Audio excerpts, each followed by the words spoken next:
ভাৰতীয় সংবিধানৰ বিষয়ে আপুনি সকলো জানো বুলি ভাবিছে নেকি? তেন্তে আকৌ এবাৰ ভাবক। আজি আমি আপোনালোকক এনে 5টা আচৰিত কথা ক'ম য'ত আপুনি শুনি মেলি ভাবিব যে ইমানখিনি জানিছিলোঁ জানো। এক, আপুনি জানেনে যে আমাৰ সংবিধানখন পৃথিৱীৰ ভিতৰত আটাইতকৈ দীঘল লিখিত সংবিধান হয়।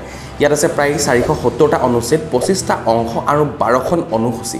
আমাৰ বিশাল আৰু বৈচিত্ৰ্যময় ভাৰতক একত্ৰিত কৰি ৰাখিবলৈ এইখন এখন মহাকাব্যৰ দৰে। 2, আচৰিত কথাটো হ'ল যে মূল সংবিধানখন ছপা কৰা হোৱাই নাছিলে। ইয়াক প্ৰেম বিহাৰী নাৰায়ণ ৰায়জাদাই নিজ হাতেৰে কেলিগ্ৰাফি কৰি লিখিছিলে, ইংৰাজী আৰু হিন্দী দুয়োটা ভাষাতে।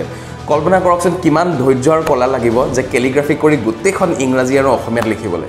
3 নম্বৰটো, আমাৰ সংবিধানখনত এখন গ্লোবেল মাষ্টাৰপিচ বুলিও ক'ব পাৰি, কাৰণ ই আমেৰিকাৰ পৰা মৌলিক অধিকাৰ যোনখিনি আমি ফাণ্ডামেণ্টেল ৰাইটছ বুলি জানো, আয়াৰলেণ্ডৰ পৰা নিৰ্দেশনামূলক যোনখিনি নীতি ডাইৰেক্টিভ প্ৰিন্সিপলছ বুলি জানো, আৰু ব্ৰিটেইনৰ পৰা সংসদীয় ব্যৱস্থা যোনখিনি পাৰ্লিয়ামেণ্টাৰী ছিষ্টেমৰ দৰে শ্ৰেষ্ঠ ধাৰণাবোৰ গ্ৰহণ কৰা হৈছে। 4, সংবিধানখনৰ জনক ডক্টৰ বি.আৰ. আম্বেদকাৰে খচৰা প্ৰস্তুত কৰাৰ আগেয়ে প্ৰায় 60খন দেশৰ সংবিধান অধ্যয়ন কৰিছিলে। এয়া আছিল তেওঁৰ গভীৰ গৱেষণা, যাৰ বাবে আমাৰ সংবিধানখন ইমান বেছি নিখুঁত হৈছে।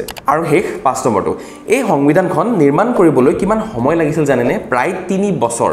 1946ৰ পৰা 1949 চনলৈকে সংবিধান সভাৰ অধিৱেশন চলিছিলে আৰু অৱশেষত গৈ 1950ত আপোনাৰ 26 জানুৱাৰীত ইয়াক কাৰ্যকৰী কৰা হৈছিলে। গতিকে আমাৰ সংবিধানখন কেৱল এখন কিতাপেই নহয়, ই আমাৰ গণতন্ত্ৰৰ আত্মা আৰু কোটি কোটি ভাৰতীয়ৰ আশাৰ প্ৰতীক।